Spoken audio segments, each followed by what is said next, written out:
Steady inflow of Chinese nationals into the country, many of them near key and strategic military sites, has appalled a House Solon from Surigao del Norte, who seeks a probe into their increased presence and potential threats to national security in light of the country's uneasy and shaky relations with China over maritime and territorial disputes. Armela Las Moras has more.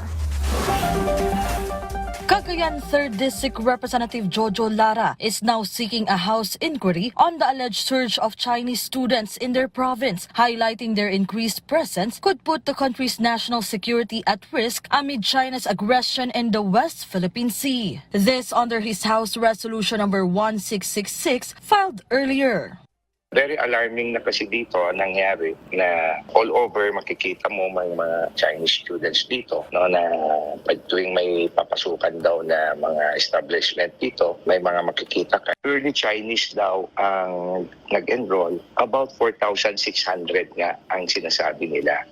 But on social media, some netizens cried foul over the alleged racist thoughts and move of Congressman Lara. They said there are also many Filipinos abroad, so why not just welcome other nationalities here? But the lawmaker responded, We are not being racist here. Nagkataon na Chinese nationals, yung 4,600 na binanggit nila, kahit naman anong lahi yan, kung sakali, Japanese at sometimes Koreans lang dito. Pero hindi naman ganun ang level ng naging enrollee namin dito. Actually, nothing against the Chinese naman. Kaya po, ang wife ko is Chinese descent din eh. But then again, hindi naman po issue yung racist tayo na pinapaimbestiga natin. Nagkataon po na ang lahi po na nandito na maraming estudyante is Chinese. At ito na, tumama din na mayroon tayong konting tension at kaguluhan sa West Philippine Sea.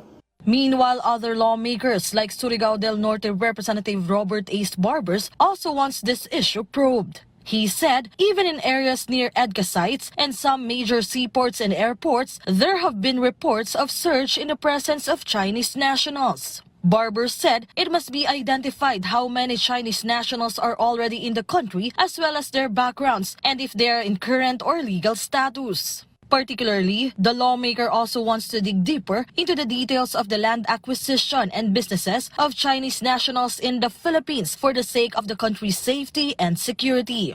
Earlier, the Bureau of Immigration assured it is closely monitoring the activities of foreigners visiting the country. Mela Las Moras from the National TV Network for a new and better Republic.